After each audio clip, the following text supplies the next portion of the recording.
नमस्कार, मैं हूँ नई दिल्ली के जंतर मंतर पर हरियाणा के भिवानी से हमारे साथ सुरेश कुमार जी जो है बातचीत करने के लिए मौजूद हैं। आइए जानते हैं क्या मामला है। जिस तरीके से ये एक सरपंच प्रधान के खिलाफ ये आए हैं, क्या सरपंच ने ऐसा कर दिया, क्या ऐसे तथ्य इनके हाथ लगे हैं सरपंच के खिलाफ जो उसे हटाने के लिए मांग कर रहे हैं उसके पद से।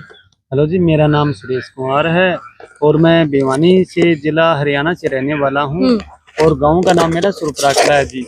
मैंने सभी जगह सरपंच के खिलाफ कागज लगा रखे हैं। सरपंच की मार्कशीट है वो फेक बोर्ड से है। ये मुक्त विद्यालय संस्था उत्तर प्रदेश नोएडा से है और मैंने इसकी एप्लीकेशन लिख के डीसी साहब को दिया था 11वें महीने की 15 तारीख को। डीसी ने जांच करने के लिए मंडल अधिकारी लोहारों को सौंप दिया गया था। मंडल अधिकारी ने जांच कर ली। जांच करने के बाद डीसी साहब हर बार चक्कर पर चक्कर लगा रहे हैं। डीसी साहब काम नहीं कर रहे और मैंने इसी के मामले में सरपंच की सिम विंडो भी लगाई थी। सिम विंडो भी मेरी दबाई गई हुई है। इसी बोर्ड से और सरपंच थे वो सस्पेंड हो चुके हैं। जैसे फतेहाबाद में रतिया खंड में लामा गांव पड़ता है, वो भी इसी बोर्ड की थी। जो मेरे गांव का सरपंच राजेश पूनिया है, तो ये राजेश पूनिया सरपंच सस्पेंड नहीं हुए तो उस गांव का सरपंच सस्पेंड उसे क्यों किया गया। फिर है जैसे जींद के पास गागोली गांव पड़ता है, उसकी भी इसी बोर्ड से मार्कशीट थी, वो सरपंच भी सस्पेंड हो चुके, अंदर हो चुके। तो भिवानी जिले का ही ऐसा क्या कारण है जो उस सरपंच को सस्पेंड नहीं किया गया। तो सरकार बोलती कि जिसकी 10वीं पास नहीं होगी वो सरपंच नंबरदार पंच नहीं बन सकता। तो सरकार ने ये नियम कर रखा है, रूल बना रखा है, तो सरकार खुद ही नियम बनाती है, खुद ही रूल तोड़ती है। क्या कारण है, क्या रीजन है जी, मुझे बताएं। डीसी साहब मनमर्जी वाला काम कर रहे हैं। मैंने हर जगह ऐसा कोई अधिकारी नहीं जो मैंने इसकी एप्लीकेशन न दी हो, चाहे डीएसपी हो, चाहे सीम विंडो हो, चाहे आईजी हो, मैंने सभी जगह एप्लीकेशन दे चुकी। कोई अधिकारी इसका खिलाफ कार्रवाई नहीं करा। प्रशासन ढीला है, सही का साथ कोई नहीं दे रहा, गलत का साथ देते हैं। सत्य की लड़ाई में हमारा साथ नहीं मिल रहा। आप तथ्य लेके हैं आपके पास? हाँ, तथ्य हैं जी, मैं सभी चीज दिखाता हूँ आपको। क्योंकि किसी के खिलाफ ऐसे बोलना तो ठीक नहीं है। मतलब हाँ, समझ गया। कोई भी बोल सकता है किसी के लिए। हाँ, लेकिन उसके लिए आपके पास प्रमाण भी तो होने चाहिए। हाँ जी, ये रहा, मैंने डीसी को एप्लीकेशन दिया था जी। उसके खिलाफ जो तथ्य हैं, हाँ, जो मार्कशीट नहीं है, वो दे रहा हूँ, पढ़े नहीं है, वो सभी चीज दिखा रहा हूँ मैडम। ये मैंने डीसी को एप्लीकेशन दिया, ये वो है जी। डीसी साहब ने ये मंडल अधिकारी को जांच करने के आदेश दिए गए। ये मंडल अधिकारी ने जांच कर लिए। फिर इसके बाद ये मुक्त विद्यालय संस्था उत्तर प्रदेश नोएडा की है, मार्कशीट है। ये इसमें बिल्कुल लिखा हुआ कि परिषद का कार्यालय संबंधी नहीं है। ये बोर्ड भी मना कर रहा है। फिर इसमें एक बात और देखो, इसमें उम्र 9/17/1987, ये बात भी नोट किया जाए पॉइंट में मैडम, क्योंकि इसकी उम्र भी फेक फ्रूड है। अभी वो कितने के हैं? हाँ, वही तो बता रहा हूँ। ये गांव में ओनली सिर्फ उन्होंने 4th क्लास पास की थी। इसमें जन्म है इसका 10/15/1973। ये 10 साल का अंतर है। देख लो, कहाँ 73 कहाँ 87, ये हो गया। उसके बाद जहाँ मेरी मंडल अधिकारी के पास जांच हुई थी, मंडल अधिकारी ने जांच की, ये मैंने उसमें लिख दिया कि इसी मार्कशीट फेक है, फ्रॉड है, 10 साल की इसकी उम्र का घोटाला है। उसने जांच करके ओके कर दिया। ओके करने के बाद इसने सबके लिए देखो, मैंने आरटीआई लगाई थी। आरटीआई लगा के मुक्त विद्यालय संस्था उत्तर प्रदेश नोएडा का है, उसमें इसका नाम सम्मिलित नहीं है। ये बिल्कुल मना कर रहा है, ये बोर्ड मना कर दिया। फिर उसके बाद है board Haryana board. Haryana board भी इसको बिल्कुल मना कर रहा है, कह रहा है कि भिवानी द्वारा संचालित किसी भी परीक्षा को समीक्षा में न तो इसे मान्यता प्राप्त है, न किसी समीक्षा सूची में शामिल किया गया है।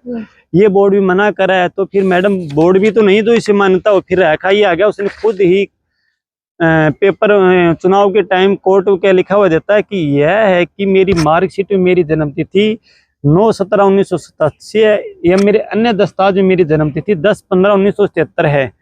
तो ये बोलता है कि मेरी जन्मतिथि मार्कशीट में दर्ज उसी को सही मानती हूँ, बाकी को मैं सिगरे सही करा लूंगा। तो सही कैसे करा लेगा?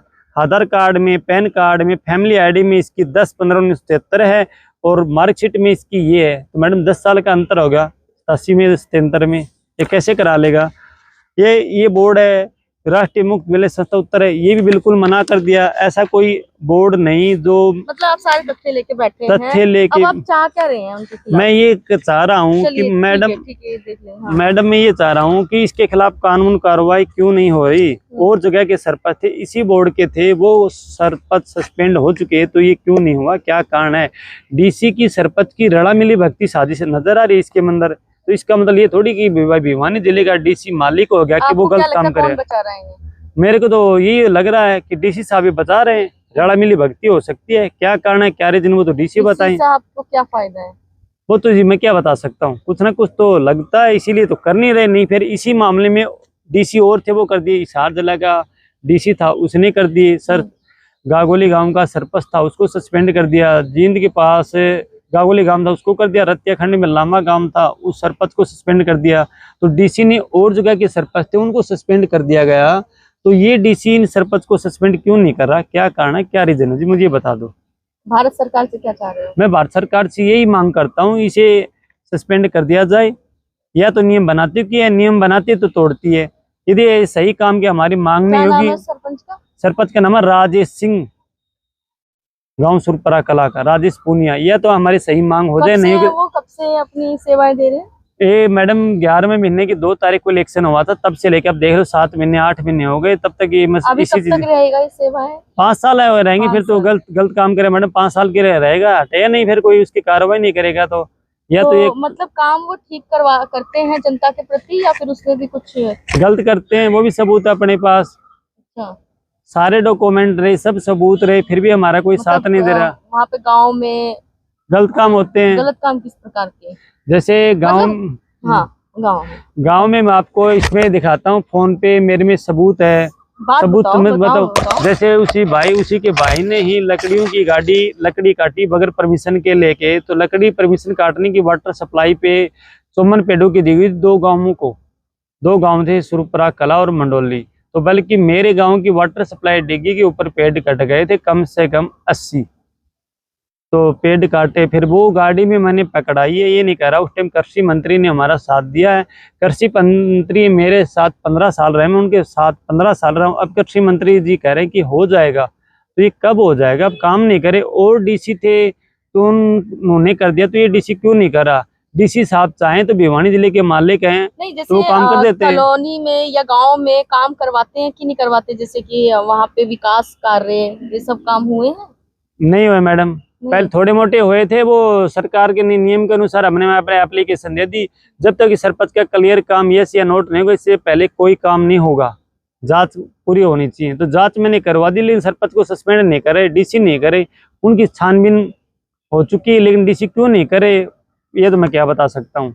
तो देखा आपने, हमारे साथ ये सुरेश कुमार जी हैं, जिनका साफ तौर पे कहना है कि सरपंच को जो है जल्द से जल्द जो है उसको बर्खास्त किया जाए, सस्पेंड किया जाए और जांच बिठाई जाए। जो भी तथ्य अगर सामने आते हैं तो जो भी कार्रवाइयां होती हैं वो की जाए। तो इसी के साथ नहीं तो भूख हड़ताल पे बैठूंगा मैं तो मैडम। भूख हड़ताल पर बैठा हूँ, बैनर लगा के हूँ मैं। दिल्ली आज से बैठे हो? आज से ही बैठ जाऊंगा। अभी बता दिया, आज तो मेरे को परमिशन नहीं दिया गया, लाइसेंस वो कल से देंगे। बोला है कि कल से आप प्रशासन में निम्नलिखित नियम जो कागज होते हैं, फिर मैं ये धरने प्रदर्शन पर यहीं बैठ जाऊंगा। ठीक है सर, ठीक है, ओके।